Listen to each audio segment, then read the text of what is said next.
শুনছেন the Bong story hub, গল্প শোনার নতুন ঠিকানা।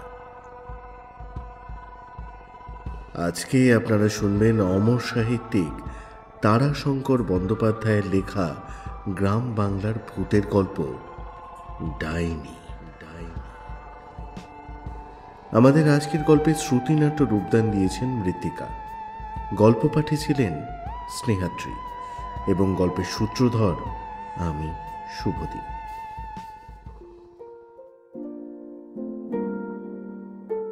কে কবে নামকরণ করেছিল সেই ইতিহাস পৃথিবীর গর্ভে সমাহিত হয়ে গেছে, কিন্তু নামটি আজও পূর্ণ গৌরবে বর্তমান। ছাতি ফাটার মাঠে জলহীন ছায়াশূন্য দিগন্ত বিস্তৃত প্রান্তরটির এক প্রান্তে দাঁড়িয়ে অপর প্রান্তের দিকে চাইলে ওপারের গ্রাম চিহ্নের গাছপালাগুলিকে কালো প্রলেপের মতো মনে হয়। সঙ্গে সঙ্গে মানুষের মন যেন কেমন উদাস হয়ে ওঠে। এপার থেকে ওপার পর্যন্ত অতিক্রম করতে গেলে তেষ্টায় ছাতি ফেটে মানুষের মৃত্যু হওয়াটা মোটেই অসম্ভব নয়, বিশেষ করে গ্রীষ্মকালে। তখন যেন ছাতি ফাটার মাঠ নাম গৌরবে মহামারীর সমকক্ষতা লাভ করবার জন্য লালায়িত হয়ে ওঠে। ঘন ধূমাচ্ছন্নতার মতো ধুলোর একটা ধূসর আস্তরণে মাটি থেকে আকাশের কোল পর্যন্ত আচ্ছন্ন হয়ে থাকে। অপর প্রান্তের সুদূর গ্রাম চিহ্নের মসিরেখা প্রায় নিশ্চিহ্ন হয়ে যায়। তখন ছাতি ফাটার মাঠের সেই রূপ অদ্ভুত ভয়ঙ্কর। ফ্যাকাশে রঙের নরম ধুলারাশি প্রায় 1 হাত পুরু হয়ে জমে থাকে। গাছের মধ্যে এত বড় প্রান্তরটায় এখানে ওখানে কতগুলি থৈরি ও শেয়াকুল জাতীয় কাঁটাগুল্ম। কোনো বড় গাছ নেই। বড় গাছ এখানে জন্মায় না। কোথাও জল নেই। গোটা কয়েক শুকিয়ে যাওয়া জলাশয় আছে, কিন্তু তাতে জল থাকে না। মাঠের চারদিকেই ছোট ছোট পল্লী, সবই নিরক্ষর চাষিদের গ্রাম। সত্যি কথা তারা গোপন করতে জানে না।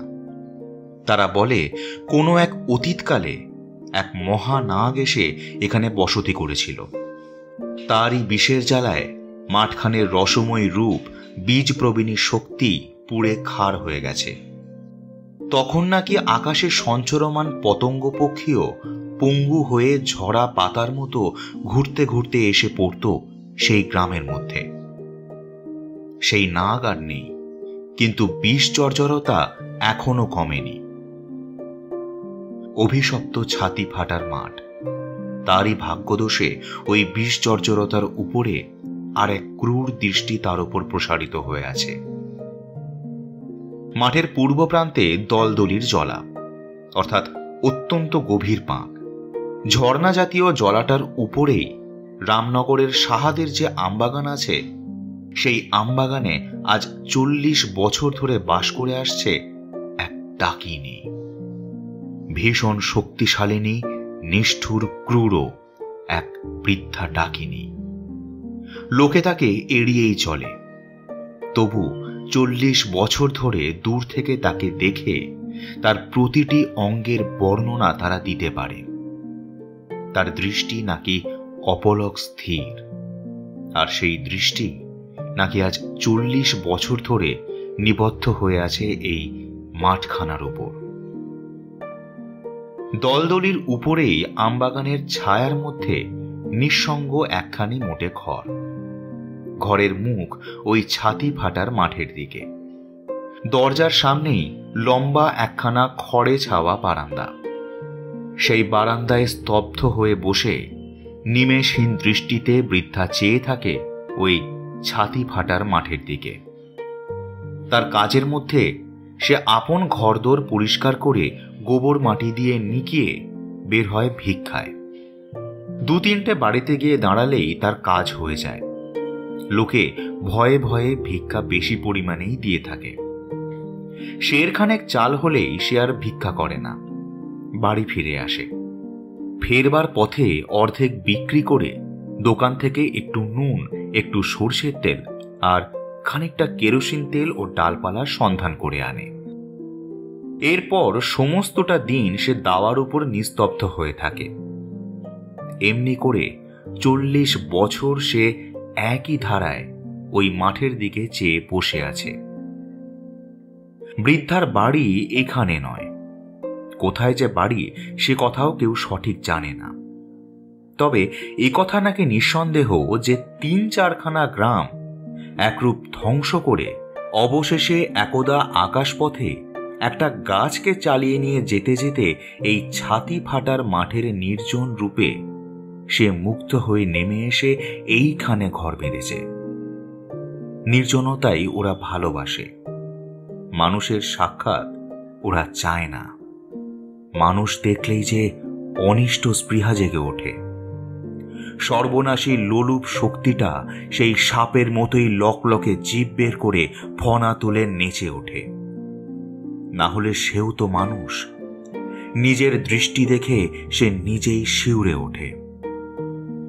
বহুকালের পুরানো একখানি আয়না, সেই আয়নায় নিজের চোখের প্রতিবিম্ব দেখে তার নিজেরই ভয় হয়। ক্ষুদ্রায়তন চোখের মধ্যে পিঙ্গল দুটি তারা, দৃষ্টিতে ছুরির মতো একটা ঝকমকে ধার, জড়া কুঞ্চিত মুখ, শনের মতো সাদা চুল, দন্তহীন চেহারা। আপন প্রতিবিম্ব দেখতে দেখতে ঠোঁট দুটি তার থরথর করে কেঁপে উঠল। সে আয়নাখানা নামিয়ে রেখে দিল।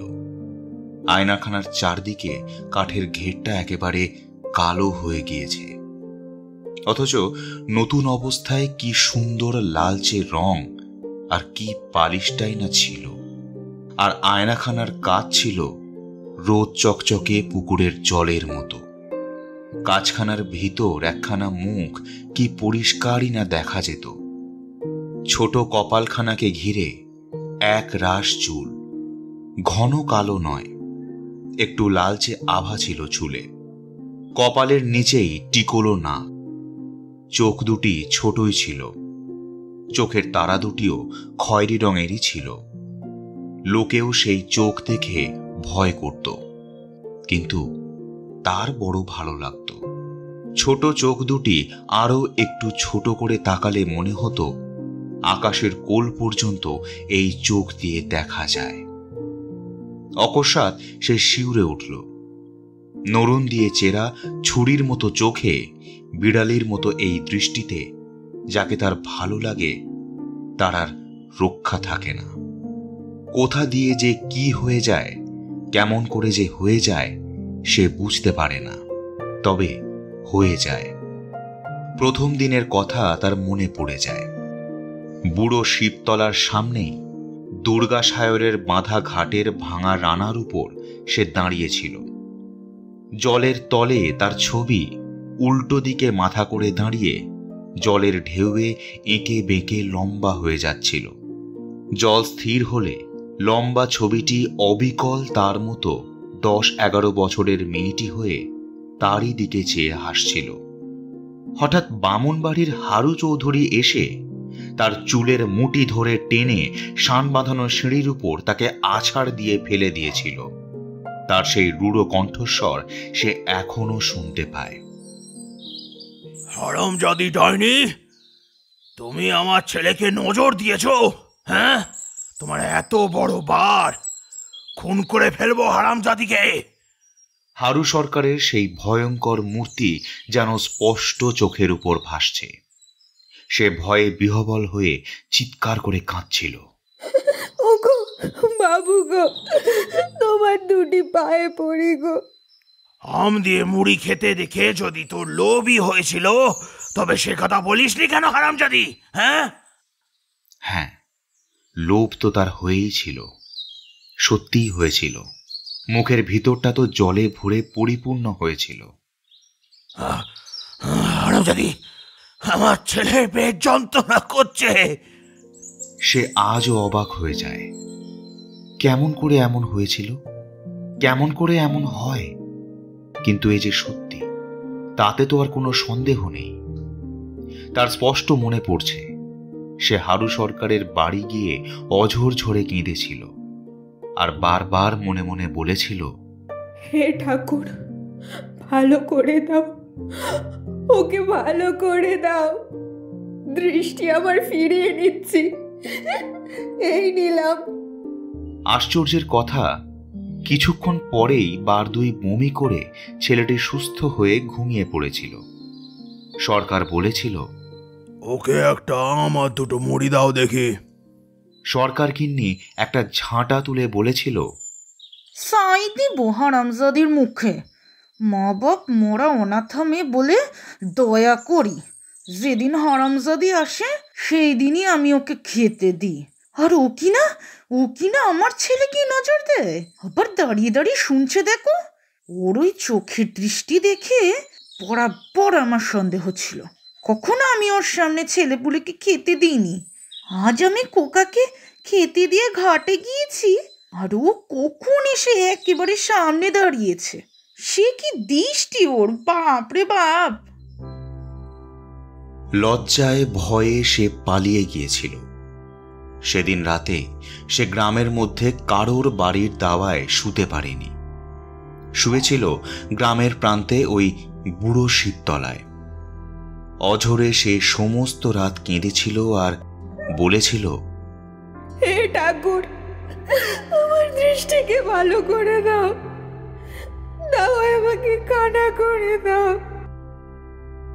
গভীর একটা দীর্ঘশ্বাস মাটির মূর্তির মতো নিস্পন্দ বৃদ্ধার অবয়বের মধ্যে এতক্ষণে ক্ষীণ একটি চাঞ্চল্যের সঞ্চার করল। তার ঠোঁট দুটো থরথর করে কাঁপতে লাগল।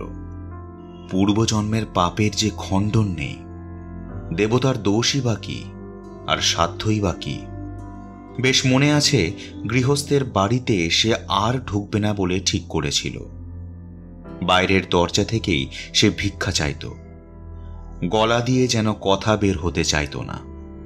কোনো মতে বহু কষ্টে বলতো, দুটি ভিক্ষে পাই মা, হরি বল। এই এই এই, কে রে? তুই বুঝি? খবরদার ঘরে ঢুকবি না, খবরদার বলছি। না মা, ঘরে ঢুকবো না মা। কিন্তু পরক্ষণেই মনের মধ্যে কি যেন একটা কিলবিল করে উঠত। এখনো ওঠে। কি সুন্দর মাছ ভাজার গন্ধ! আহা হা, বেশ খুব বড় পাকা মাছের থানা বোধ হয়। এই হারামজাদি বেহায়া, উঁকি মারছে দেখো, সাপের মতো উঁকি মারছে। ছি ছি ছি, সত্যিই তো সে উঁকি মারছে। রান্নাশালার সমস্ত আয়োজন তার নরুঞ্চেরা ছোট্ট চোখের এক দৃষ্টিতে দেখা হয়ে গিয়েছে। মুখের ভিতর জিভের তলা থেকে ঝর্ণার মতো জল উঠছে। বহুকালের গড়া জীর্ণ বিবর্ণ মাটির মূর্তি কোথায় যেন একটা নাড়া পেয়ে দুলে উঠল। ফাট ধরা শিথিল গ্রন্থি অঙ্গপ্রত্যঙ্গগুলি শৃঙ্খলাহীন অসম গতিতে চঞ্চল হয়ে পড়ল। অস্থিরভাবে বৃদ্ধা এবার নড়ে চড়ে বসল। বাঁ হাতের শীর্ণ দীর্ঘ আঙুলগুলোর নখ দাওয়ায় মাটির উপর বিঁধে গেল। কেন এমন হয়? কেমন করে এমন হয়? সে কথা সারা জীবন ধরেও যে বুঝতে পারা গেল না। অস্থির চিন্তায় দিশেহারা মনের কাছে সমস্ত পৃথিবী যেন হারিয়ে যায়। কিন্তু সে তার কি করবে? কেউ কি বলে দিতে পারে তার কি করবে, কি করতে পারে? প্রহৃত পশু যেমন মরিয়া হয়ে আকস্মাৎ গর্জন করে ওঠে, ঠিক তেমনি এক শব্দ করে অকস্মাৎ বৃদ্ধা মাথা নেড়ে শনের মতো চুলগুলোকে বিশৃঙ্খল করে তুলে খাড়া সোজা হয়ে বসল। ফোকলা মাড়ির উপর মাড়ি ছেড়ে ছাতি ফাটার মাঠের দিকে নরুঞ্চেরা চোখের চিলের মতন দৃষ্টি হেনে হাঁপাতে আরম্ভ করল। ছাতি ফাটার মাঠটা যেন ধোঁয়ায় ভরে ঝাপসা হয়ে গিয়েছে। চৈত্র মাস, বেলা প্রথম প্রহর শেষ হয়ে গিয়েছে। মাঠ ভরা ধোঁয়ার মধ্যে ঝিকিমিকি ঝিলিমিলির মতো কি একটা যেন ছুটে চলেছে। একটা ফুৎকার যদি সে দেয়, তবে মাঠের ধুলোর রাশি উড়ে আকাশময় হয়ে যাবে। ওই ধোঁয়ার মধ্যে জমাট সাদার মতো ওটা কি নড়ছে যেন? মানুষ? হ্যাঁ, মানুষই তো। মনের ভিতরটা কেমন যেন করে উঠল তার। ঠোঁ দিয়ে ধুলো উড়িয়ে দেবে মানুষটাকে উড়িয়ে? হি হি হি করে পাগলের মতন হেসে একটা অবোধ নিষ্ঠুর কৌতুক তার মনে জেগে উঠেছিল। দুই হাতের মুঠি প্রাণপণ শক্তিতে শক্ত করে সে আপনার উচ্ছৃঙ্খল মনকে শৃঙ্খলাবদ্ধ করবার চেষ্টা করল। না না না, ছাতি ফাটার মাঠে মানুষটা তোলার গরমে শ্বাসরোধী হয়ে মরে যাবে। না, ওদিকে আর সে চাইবেই না।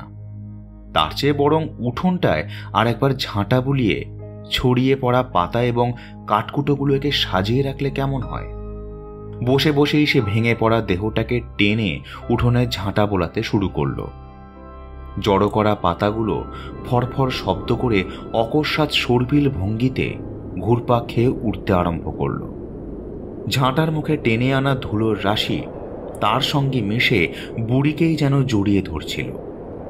মুখে চোখে ধুলো মাখিয়ে তাকে বিব্রত করে তুলল। দ্রুত আবর্তিত পাতাগুলো তাকে যেন সর্বাঙ্গে প্রহার করছে। জরাগ্রস্ত রোমহীন আহতা মার্জারির মতো ক্রুদ্ধ মুখভঙ্গি করে বৃদ্ধা তার নিজের ঝাঁটা গাছাটা আস্ফালন করে বলে উঠল, বেরো বেরো বেরো। বারবার সে ঝাঁটা দিয়ে বাতাসের ওই আবর্তটাকে আঘাত করবার চেষ্টা করল। আবর্তটা মাঠের উপর দিয়ে ঘুরপাক দিতে দিতে ছুটে গেল। মাঠের ধুলো হু হু করে উড়ে ধুলোর একটা ঘুরন্ত স্তম্ভ হয়ে উঠেছে। শুধু কি একটা, এখানে ওখানে ছোট বড় কত ঘুরন পাক উঠে পড়ছে। মাঠটা যেন নাচছে, একটা যেন হাজারটা হয়ে উঠেছে। একটা অদ্ভুত আনন্দে বৃদ্ধার মন শিশুর মতো অধীর হয়ে উঠল। সহসা সে নিজের দেহে উঠে দাঁড়িয়ে ঝাঁটা শুদ্ধ হাতটা প্রসারিত করে সাধ্যমতো গতিতে ঘুরতে আরম্ভ করল। কিছুক্ষণের মধ্যেই সে টুলতে টুলতে বসে পড়ল। পৃথিবীর এক মাথা উঁচু হয়ে তাকে যেন গড়িয়ে কোনো অতলের দিকে ফেলে দিতে চাইছে। উঠে দাঁড়াবার শক্তিও তার ছিল না। ছোট শিশুর মতন হামাগুড়ি দিয়ে সে দাওয়ার দিকে অগ্রসর হল। দারুণ তৃষ্ণায় গলা পর্যন্ত শুকিয়ে গিয়েছে। কে রয়েছে গো ঘরে? জলে পচা নরম মরা ডালের মতো বৃদ্ধা বেঁকে চুড়ে দাওয়ার একধারে পড়েছিল। মানুষের কণ্ঠস্বর শুনে কোনো মতে মাথা তুলে সে বলল, কে?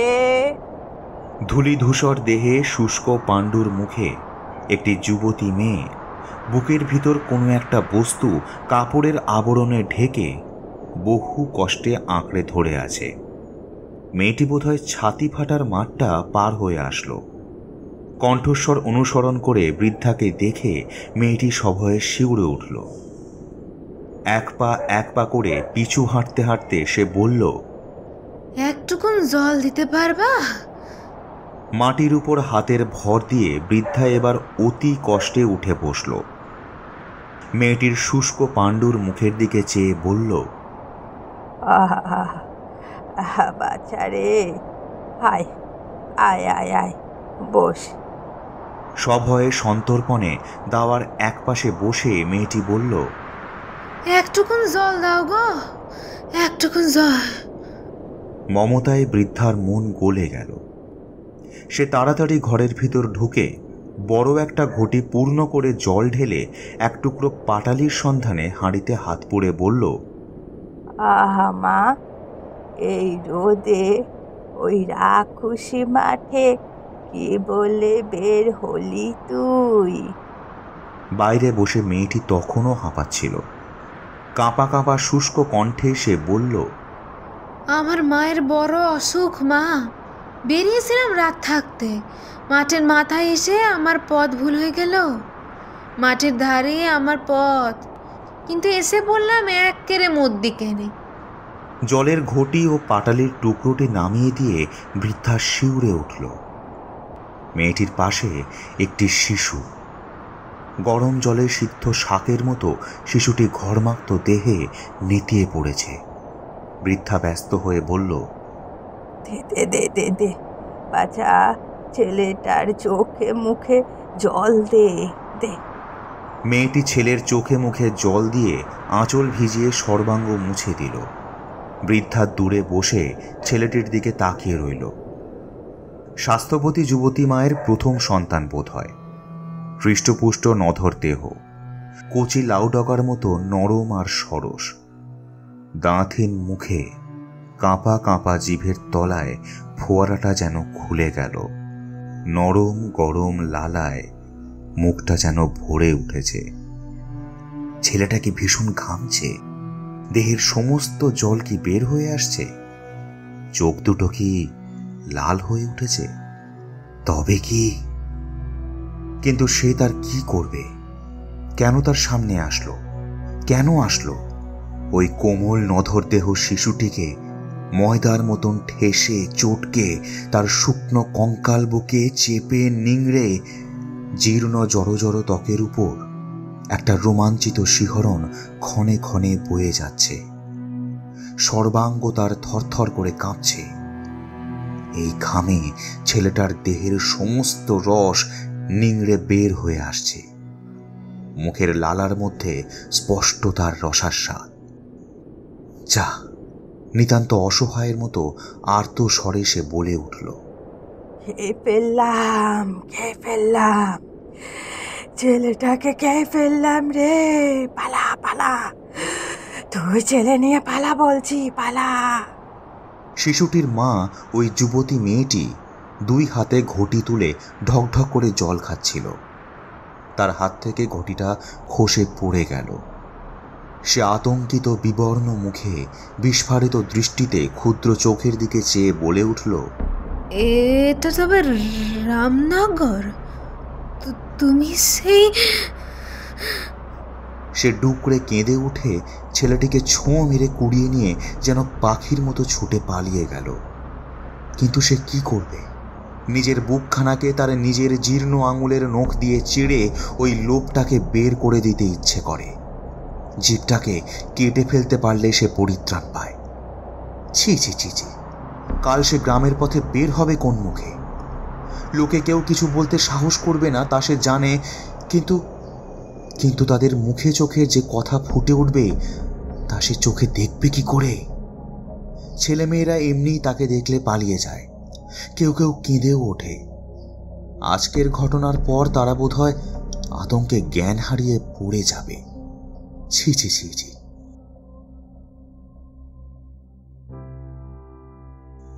এই লজ্জায় একদিন সে গভীর রাতে নিজের গ্রাম ছেড়ে পালিয়ে গিয়েছিল।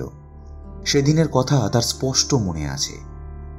তখন সে তো অনেকটাই ডাগর হয়েছে। তাদেরই স্বজাতিয়া সাবিত্রীর পূর্বদিন রাত্রে খোকা হয়েছে। সকালেই সে দেখতে গিয়েছিল। সাবিত্রী তখন ছেলেটিকে নিয়ে বাইরে রোদে এসে বসে গায়ে রোদ নিচ্ছিল। ছেলেটি শুয়েছিল কাঁথার উপর। কালো চকচকে কি সুন্দর ছেলেটি! ঠিক এমনি ভাবে, ঠিক আজকের মতোই সেদিনও তার মনে হয়েছিল ছেলেটিকে নিয়ে নিজের বুকে চেপে নরম ময়দার তালের মতো ঠেসে ঠোঁটে ঠোঁট দিয়ে চুমুতে চুমুতে চুষে তাকে খেয়ে ফেলে। তখন সে বুঝতে পারত না, মনে হতো এ বুঝি কোলে নিয়ে আদর করবার স্বাদ। সাবিত্রীর শাশুড়ি হাঁ হাঁ করে ছুটে এসে সাবিত্রীকে তিরস্কার করে বলেছিল, ওলো আক্কেল খাকি হারামজাদি, খুব যে ভাবি সাবির সঙ্গে মস্করা জুড়েছিস। আমার বাচ্চার যদি কিছু হয় না তবে তোকে বুঝবো আমি। হ্যাঁ। তারপর বাইরের দিকে আঙুল বাড়িয়ে তাকে বলেছিল, বেরো বেরো বলছি, বেরো হারামজাদি, চোখ দেখ দেখি। সাবিত্রী ছেলেটিকে তাড়াতাড়ি বুকে ঢুকিয়ে দুর্বল শরীরে থরথর করে কাঁপতে কাঁপতে ঘরের মধ্যে পালিয়ে গিয়েছিল। মর্মান্তিক দুঃখে আহত হয়ে সে চলে এসেছিল। বারবার সে মনে মনে বলেছিল, ছি ছি, তাই নাকি সে পারে? হলই বা সে ডাইনি, কিন্তু তাই বলে কি সে সাবিত্রীর ছেলের অনিষ্ট করতে পারে? ছি ছি ছি ছি। ভগবানকে ডেকে এসে বলেছিল, তুমি এর বিচার করবে। 100 বছর পরমায়ু দিও তুমি সাবিত্রীর খোকাকে।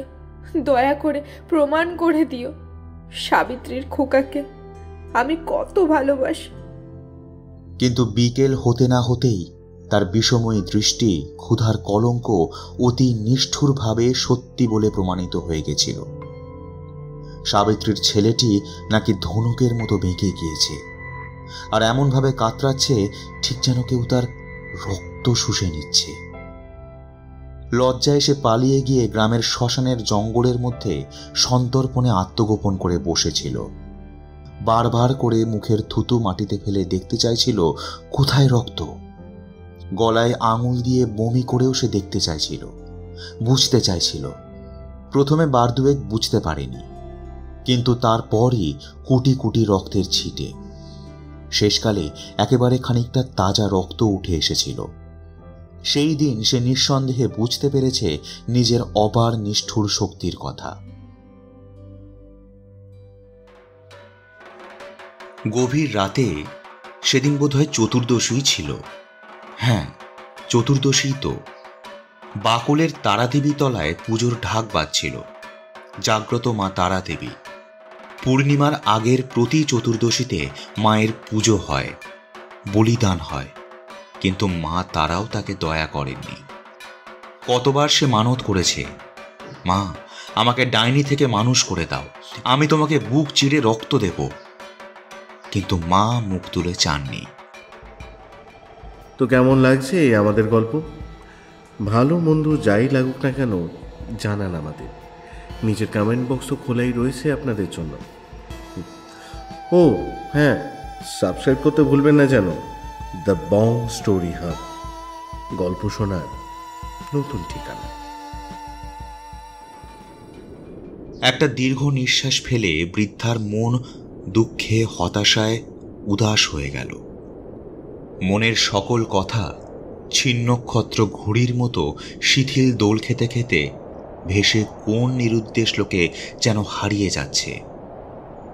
ছোট্ট ছোট্ট চোখের খয়েরি তারায় অর্থহীন দৃষ্টি জেগে উঠল। সে সেই দৃষ্টি মেলে ছাতি ফাটার মাঠের দিকে চেয়ে বসে রইল। ছাতি ফাটার মাঠ ধুলায় ধূসর, বাতাস স্তব্ধ।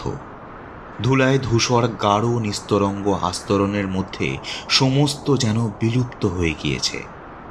সেই অপরিচিতা পথচরেণী মেয়েটির ছেলেটি এই গ্রাম থেকে খান্দুই গ্রাম পার হয়ে পথেই মরে গেছে। যে ঘাম সে ঘামতে আরম্ভ করেছিল, সে ঘাম আর থামেনি। দেহের সমস্ত রস নিংড়ে কে যেন বার করে দিল। কে আবার?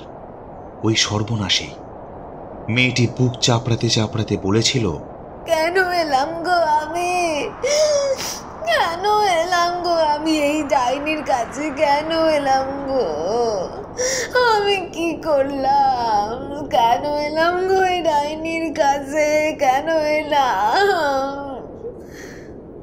লোকে শিউরে উঠল, তার মৃত্যু কামনা করল। একবার জন কয়েক জোয়ান ছেলে তাকে শাস্তি দেবার জন্য ঝর্ণাটার কাছে এসেও জড়ো হলো। বৃদ্ধা ডাইনি রাগে সাপিনীর মতো ফুঁসে উঠল। সে তার কি করবে? সে আসলো কেন? তার চোখের সামনে এমন সরল লাবণ্য কোমল দেহ সে ধরল কেন? হঠাৎ অত্যন্ত রাগে সে এক চিলের মতো চিৎকার করে উঠল তীব্র তীক্ষ্ণ স্বরে।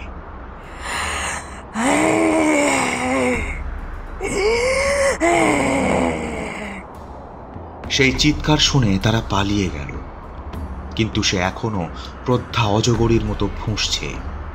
তার ভেতরের বিষ সে যেন উজাড় করছে, আবার নিজেই গিলছে। কখনো তার হি হি করে হাসতে ইচ্ছা করছে, কখনো বা প্রচণ্ড রাগে চিৎকারে ওই ছাতি ফাটার মাঠটা কাঁপিয়ে তুলবার ইচ্ছা জাগছে। কখনো বা ইচ্ছা হচ্ছে বুক চাপড়ে মাথার চুল ছেড়ে পৃথিবী ফাটিয়ে হা হা করে সে কাঁদে। ক্ষুধাবোধ আজ বিলুপ্ত হয়ে গিয়েছে, রান্না বান্নারও আজ দরকার নেই। সে আজ একটা গোটা শিশু দেহের রস অদৃশ্য শোষণে পান করেছে।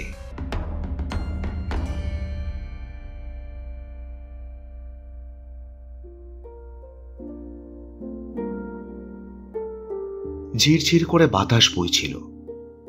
শুক্লা নবমীর চাঁদের জ্যোৎস্নায় ছাতি ফাটার মাঠ একখানা সাদা ফরাসের মতো পড়ে আছে। কোথায় একটা পাখি অশ্রান্তভাবে ডেকে চলেছে। আম গাছগুলোর মধ্যে ঝিঁঝি পোকা ডাকছে। ঘরের পিছনে ঝর্ণার ধারে দুটো লোক যেন মৃদু গুঞ্জনে কথা বলছে। আবার সেই ছেলেগুলো কি তার কোনো অনিষ্ট করতে এসেছে? খুব সাবধানে পা টিপে টিপে বৃদ্ধা ঘরের কোণে এসে উঁকি মেরে দেখল, না, তারা নয়, বাউরিদের সেই স্বামী পরিত্যক্তা উচ্ছলা মেয়েটা আর তারই প্রণয়মুগ্ধ বাউরির ছেলেটা। মেয়েটা বলছে, না, কেডা আবার আসবে এক্ষুনি, মুই ঘর যামু। এ কেনে আসছে নাকি? দিনে কেউ আসতে চায়নি, আবার নাকি রেতে আসবে। তা হক, তোর বাবা যখন আমার লগে তোর স্যাঙা দিবিনি, তখন তোর লগে এখানে কেন থাকুম মুই? ছি ছি ছি ছি, কি লজ্জা, কি লজ্জা! কোথায় যাবে সে? যদিও বা সেই জন্যই গোপনে দুইজন দেখা করতে এসেছে, তবে মরতে ওখানে কেন? তার এই বাড়িতে আসলো না কেন? তার মতো বৃদ্ধাকে আবার লজ্জা কি? কি বলছে কি ছেলেটা? এই শোন শোন শোন, বাপ মা বিয়ে না দেয় না দিকে সো তোতে আমাতে ভিন গাইকে বিয়ে করে সংসার পাতি, নইলে আমি কিন্তু আর বাজমুনি কয়ে দিল। বলিহারি ছেলেটির পছন্দের ওই কুপোর মতো মেয়েটাকে ওর এত ভালো লাগলো। তার মনে পড়ে গেল তাদের গ্রাম থেকে 10 ক্রোশ দূরে বোলপুর শহরের পানওয়ালার দোকানের সেই বড় আয়নাটা, আর আয়নাটার মধ্যে লম্বা ছিপছিপে 14-15 বছরের একটি মেয়ের ছবি। এক মাথা রুক্ষ চুল, ছোট কপাল, টিকালো নাক, পাতলা ঠোঁট, দুটো চোখ ছোট ছোট, তারা দুটো খয়েরি রঙের। কিন্তু সে চোখের বাহার ছিল বই কি। আয়নার দিকে তাকিয়ে সে নিজের ছবিই দেখেছিল। তখন আয়না তো তার ছিল না, আয়নাতে নিজের ছবি সে তখনও কোনোদিন দেখেনি। আরে তুই আবার কে রে, কোত্থেকে এলি? লম্বা চওড়া এক জোয়ান পুরুষ তাকে প্রশ্ন করেছিল। আগের দিন সন্ধ্যায় সে সবে বোলপুরে এসেছিল। সাবিত্রীর ছেলেটাকে খেয়ে ফেলে সেই চতুর্দশীর রাতেই গ্রাম ছেড়ে বোলপুরে এসে আশ্রয় নিয়েছিল। লোকটাকে দেখে তার খারাপ লাগেনি, কিন্তু তার কথা বলার ঢংটা বড্ড খারাপ লেগেছিল। নিষ্পলক দৃষ্টিতে তার দিকে তাকিয়ে সে বলেছিল, কেন জেঠা থেকে আসি না কেন, তোমার কি? আমার কি? 1 কিলে তোকে মাটির ভিতর বসেই দিব, দেখেছিস কেল? রেগে গিয়ে দাঁতে দাঁত চেপে সে ওই লোকটার শরীরে রক্ত শুষে নেওয়ার চেষ্টা করেছিল। কালো পাথরের মতো নিটল শরীর, জিভের নিচে ফোয়ারা থেকে জল ছুটেছিল। কোনো উত্তর না দিয়ে তীব্র তির্যক ভঙ্গিতে লোকটার দিকে চাইতে চাইতে সে চলে এসেছিল। সেদিন সূর্য ডুববার সঙ্গে সঙ্গেই পূর্ব দিকে চুনে হলদে রঙের প্রকাণ্ড থালার মতো নিটোল গোল চাঁদ উঠেছিল। বোলপুরের একেবারে শেষে রেল লাইনের ধারে বড় পুকুরটার বাঁধা ঘাটে বসে আঁচল থেকে মুড়ি খেতে খেতে সে ওই চাঁদের দিকে তাকিয়েছিল। চাঁদের আলো তখনও পুরোপুরি সাদা হয়ে ওঠেনি, ঘোলাটে আবছা আলোয় চারিদিক ঝাপসা দেখাচ্ছিল। হঠাৎ কে যেন এসে তার সামনে দাঁড়াতেই সে চমকে উঠেছিল। সেই লোকটা, সে হি হি করে হেসেছিল। হাসলে তার গালে টোল পড়ত। সে বলেছিল, কথার জবাব না দিয়ে পালাই এলি যে? এই দেখো, তুমি যাও বলছি, নইলে আমি চেঁচাবো। চেঁচাবি? দেখছিস পুকুরের পাক, টুটি টিপে তোকে পুঁতে দেবো ওই পাকে। তার ভয় হয়েছিল। সে ফ্যাল ফ্যাল করে তার মুখের দিকে তাকিয়ে বসেছিল। লোকটা হঠাৎ মাটির উপর ভীষণ জোরে পা ঠুকে চিৎকার করে একটা ধমক দিয়ে উঠেছিল। ধ্যাত! সে আঁতকে উঠেছিল। লোকটার তাতে হি হি করে সে কি হাসি! সে একবার কেঁদে ফেলেছিল। লোকটা অপ্রস্তুত হয়ে বলল, দূর প্যাচকা দুনে মেয়ে কোথাকার, ভাগ! তার কণ্ঠস্বরে স্পষ্ট স্নেহের আভাস ফুটে উঠেছিল। সে কাঁদতে কাঁদতেই বলেছিল, তুমি মারবে নাকি? না না, মারবো কেন? তোকে শুধালাম কোথায় বাড়ি তোর, তুই একেবারে খ্যাক করে উঠলি, তাতেই বলি। এই বলে সে আবার হি হি করে হাসতে লাগলো। আমার বাড়ি অনেক দূর, পাথরঘাটা। কি নাম বটে তোর? কি জাত? নাম বটে আমার সরধ্বনি, লোকে ডাকে সরা বলে। আমরা ডোম বটে। আমরাও ডোম। তা ঘর থেকে পালাই এলি কেনে? তার চোখে আবার জল আসছিল। সে চুপ করে ভাবছিল কি বলবে। রাগ করে পালাই আসছিস বুঝি? না। তবে আমার বাবা মা কেউ নাইকো কিনা, কে খেতে পড়তে দেবে, তাই খেতে খেতে এসেছে হে থাকে। বিয়ে করিস নাই কেনে? বিয়ে? সে অবাক হয়ে লোকটার মুখের দিকে চাইছিল। তাকে, তার মতন ডাইনিকে কে বিয়ে করবে? সে শিউরে উঠেছিল। তারপর হঠাৎ সে কেমন লজ্জায় অভিভূত হয়ে পড়েছিল। বৃদ্ধ আজও অকারণে মাথা নিচু করে মাটির উপর ক্রমাগত হাত বুলিয়ে ধুলো কাঁকড় জড়ো করতে আরম্ভ করল। সকল কথার সূত্র যেন হারিয়ে গেছে। মালা গাঁথতে গাঁথতে হঠাৎ সুতো থেকে সূঁচটা পড়ে গেল। প্রচণ্ড মশা। মৌমাছির চাক ভাঙলে যেমন মাছিগুলো মানুষকে ছেঁকে ধরে, ঠিক তেমন করেই সর্বাঙ্গে ছেঁকে ধরেছে। কই, মেয়েটার ছেলেটার কথাবার্তা তো আর শোনা যায় না। চলে গেছে। সন্তর্পণে ঘরের দেওয়াল ধরে বৃদ্ধা এসে দাওয়ার উপরে বসল। কাল আবার ওরা নিশ্চয়ই আসবে। তার ঘরের পাশাপাশি জায়গার মতো আর নিরিবিলি জায়গা কোথায়? এই এলাকার কেউ এখানে আসতে সাহস করবে না। তবে ওরা ঠিক আসবে। ভালোবাসায় কি ভয় আছে? হঠাৎ তার মনটা কিলবিল করে উঠল। আচ্ছা, ওই ছোঁড়াটাকে সে খাবে? শক্ত সমর্থ জোয়ান শরীর। সঙ্গে সঙ্গে শিউরে উঠে বারবার সে ঘাড় নেড়ে অস্বীকার করে উঠল, না না, একদম না। কয়েক মুহূর্ত পরে সে আপন মনে দুলতে আরম্ভ করল। তারপর উঠে উঠোনে ক্রমাগত ঘুরে বেড়াতে শুরু করে দিল। আজ যে সে একটা শিশুকে খেয়ে ফেলেছে, আজ তো ঘুমোবার তার উপায় নেই। ইচ্ছে হয় এই ছাতি ফাটার মাঠটা পার হয়ে অনেক দূর সে চলে যায়। লোকে বলে সে গাছ চালাতে জানে। জানলে কিন্তু ভালোই হতো।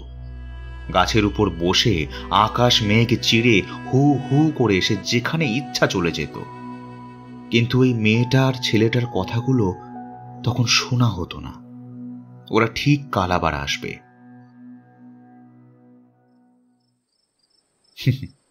ঠিক এসেছে।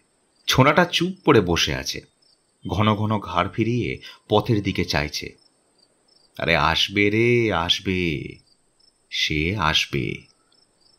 তার নিজের কথাই তো বেশ মনে আছে। সারাদিন ঘুরে ফিরে সন্ধেবেলায় সেই জোয়ানটি ঠিক পুকুরের ঘাটে এসেছিল। তার আগেই সে এসে বসেছিল। পথের দিকে চেয়ে বসে আপন মনে পা দোলাচ্ছিল। সে নিজে এসে দাঁড়িয়ে মুখ টিপে হেসেছিল।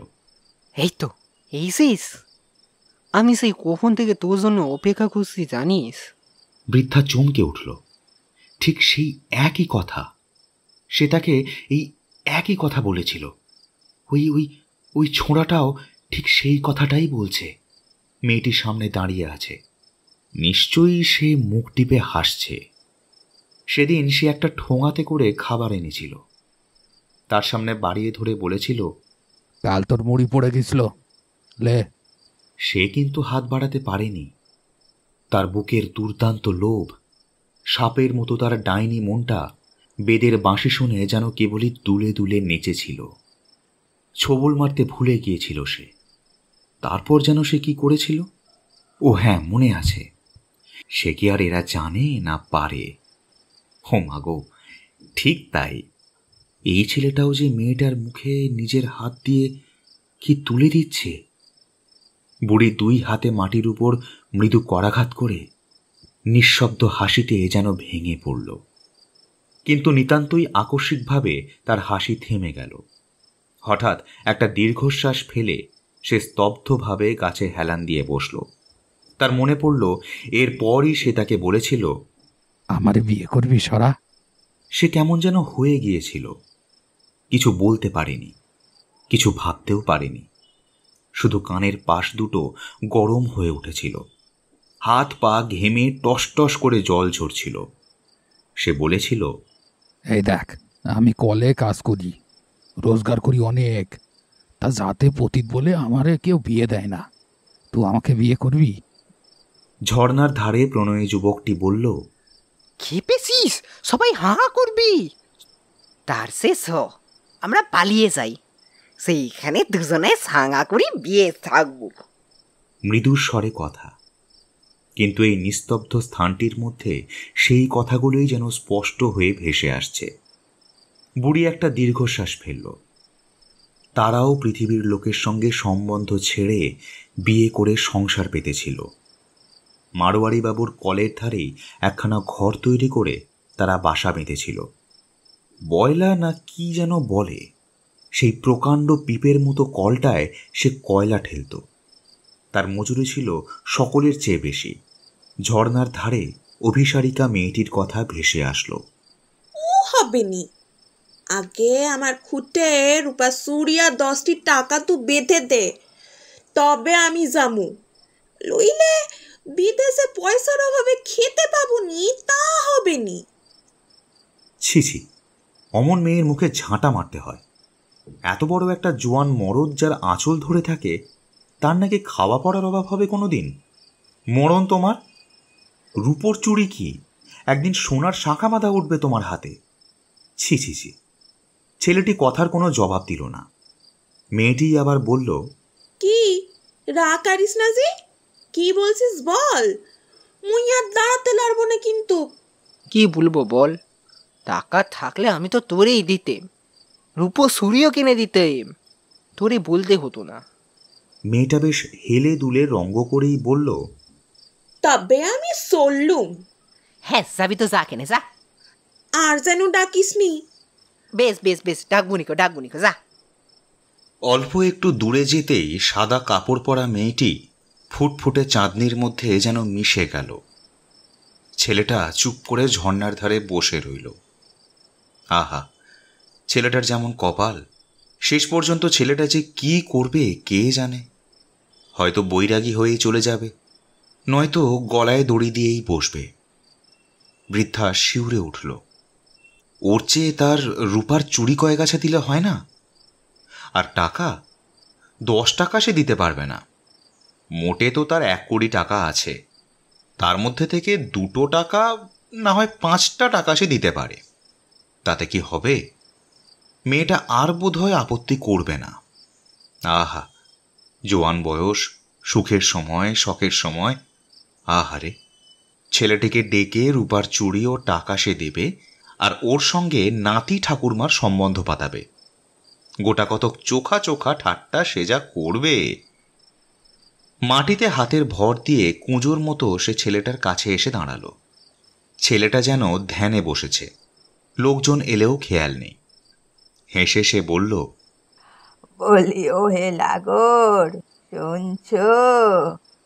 তাঁতহীন মুখের অস্পষ্ট কথার সাড়ায় ছেলেটি চমকে মুখ ফিরিয়ে আতঙ্কে চিৎকার করে উঠল।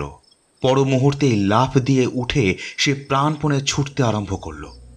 মুহূর্তে বৃদ্ধারও এক অভাবনীয় পরিবর্তন হয়ে গেল।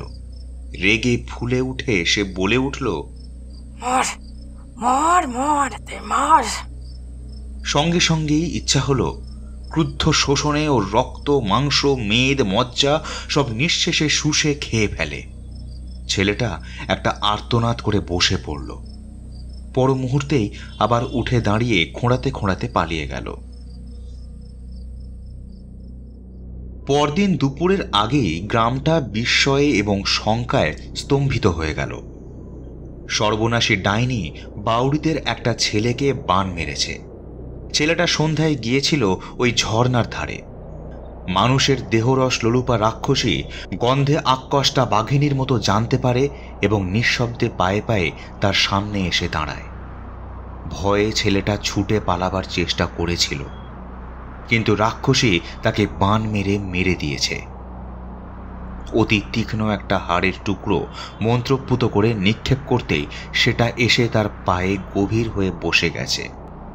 টেনে বের করে ফেলতেই সে কি রক্তপাত, তারপরই প্রবল জ্বর, আর কে যেন তার মাথা ও পায়ে চাপ দিয়ে তার দেহখানি ধনুকের মতো বাঁকিয়ে দিয়ে দেহের রস নিংড়ে নিচ্ছে। কিন্তু সে আর কি করবে? কেন সে পালাতে গেল? পালিয়ে যাবে? তার সামনে থেকে পালিয়ে যাবে? সেই তার মতো শক্তিমান পুরুষ যে আগুনের সঙ্গে যুদ্ধ করত, শেষ পর্যন্ত তারই অবস্থা হয়ে গিয়েছিল মাংসশুদ্ধ একটা মাছের কাঁটার মতো। কে এক গুণিন নাকি এসেছে, বলেছে এই ছেলেটাকে সে ভালো করে দেবে। তিলে তিলে শুকিয়ে ফ্যাকাশে হয়ে সে মরছিল। রোগ, ঘুষঘুষে জ্বর, কাশি, তবে রক্ত বমি করেছিল কেন সে? স্তব্ধ দুপুরে উন্মত্ত অস্থিরতায় অধীর হয়ে বৃদ্ধ নিজের উঠোনময় ঘুরে বেড়াচ্ছে। সামনে ছাতি ফাটার মাঠ আগুনে পুড়ছে নিষ্পন্দ শবদেহের মতো। সমস্ত মাঠটার মধ্যে আজ আর কোথাও এতটুকু চঞ্চলতা নেই। বাতাস পর্যন্ত স্থির হয়ে আছে। যাকে সে প্রাণের চেয়েও ভালোবাসত, কোনোদিন যার উপর এতটুকু রাগ করেনি, সেও তার দৃষ্টিতে শুকিয়ে নিঃশেষে দেহে রক্ত তুলে মারা গেছে। আর তার ক্রুদ্ধ দৃষ্টির আক্রোশ আর এই নিষ্ঠুর শোষণ থেকে বাঁচাবে ওই গুণিনটা? হি হি করে অতি নিষ্ঠুরভাবে সে হেসে উঠল। কি ভীষণ হাঁপ ধরেছে তার, দম যেন বন্ধ হয়ে গেল। সে কি যন্ত্রণা! যন্ত্রণায় বুক ফেটে কাঁদতে ইচ্ছা করছে। ওই গুণিনটা বোধ হয় তাকে মন্ত্র পড়ে কাবু করবার চেষ্টা করছে। কর, তোর যথাসাধ্য তুই কর, এখান থেকে কিন্তু পালাতে হবে। তার মৃত্যুর পর বোলপুরের লোকে যখন তার গোপন কথাটা জানতে পেরেছিল, তখন কি দুর্দশাই না তার করেছিল। সে নিজেই কথাটা বলে ফেলেছিল। কালের সেই হাড়িদের শঙ্করীর সঙ্গে তার ভাব ছিল। তার কাছেই সে একদিন মনের আক্ষেপে কথাটা প্রকাশ করে ফেলেছিল। তারপর সে গ্রামের বাইরে একধারে লোকের সঙ্গে সম্বন্ধ না রেখে বাস করে চলেছে। কত জায়গায় যে সে ফিরল, আবার যে কোথায় যাবে কেউ জানে না। ওকে, হঠাৎ এই কাঠফাটা দুপুরের নিস্তব্ধতা ভেঙে একটা কান্নার রোল চারদিকে ছড়িয়ে পড়ল। বৃদ্ধা স্তব্ধ হয়ে শুনে পাগলের মতো ঘরে ঢুকে খিল এঁটে দরজা বন্ধ করে দিল। সন্ধ্যার মুখে সে একটি ছোট পুঁটুলি নিয়ে ওই ছাতি ফাটার মাঠের মধ্যে নেমে পড়ল। পালাবে, সে পালাবেই। একটা অস্বাভাবিক গাঢ় অন্ধকার ঘনিয়ে আসছে, সমস্ত নিথর, নিস্তব্ধ। তারই মধ্যে পায়ে পায়ে ধুলো উড়িয়ে বৃদ্ধা ডাইনি পালিয়ে যাচ্ছিল। কতকটা দূর এসে সে বসল। চলবার শক্তি যেন খুঁজে পাচ্ছে না। হঠাৎ আজ বহুকাল পরে তার নিজেরই শোষণে মৃত স্বামীর জন্য বুক ফাটিয়ে সে কেঁদে উঠল। গো, তুমি ফিরে এসো গো, ফিরে এসো।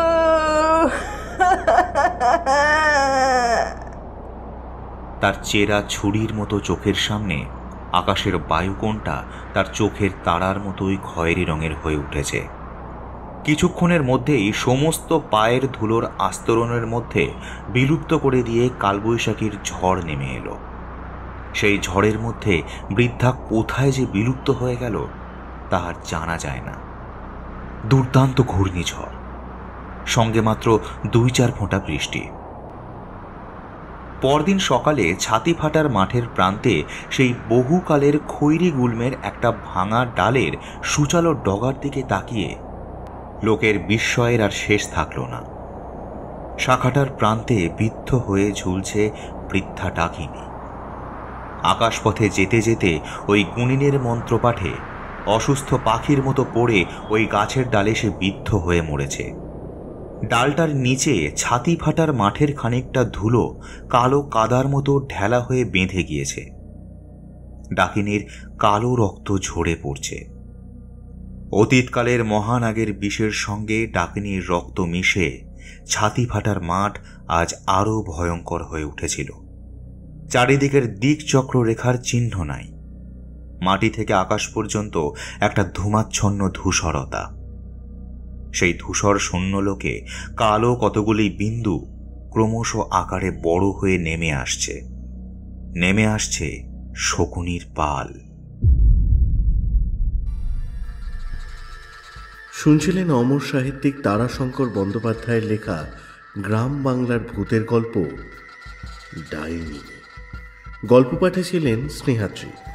অন্যান্য চরিত্রে অভিনয় করেছেন সোনিয়া, পূজা, সৃষ্টি, মৃত্তিকা, মৌমিতা, ইন্দ্রাণী, ঋদ্ধি, রাকিব ও শুভ্র। শব্দ সংযোজন করেছেন রণজয়। আবহ নির্মাণ করেছেন স্নেহাত্রী। সোশ্যাল মিডিয়া প্রমোশনে নীল এবং খেয়া। প্রচ্ছদ পরিকল্পনা এবং রূপায়ণে সবুজ ঘোষ। শব্দগ্রহণ এবং সমগ্র পরিচালনায় অনিমেষ এবং নীল। শেষ হলো আমাদের বিশেষ নিবেদন ডাইনি। খুব তাড়াতাড়ি আবার আসবো আমরা নতুন কোনো গল্প নিয়ে।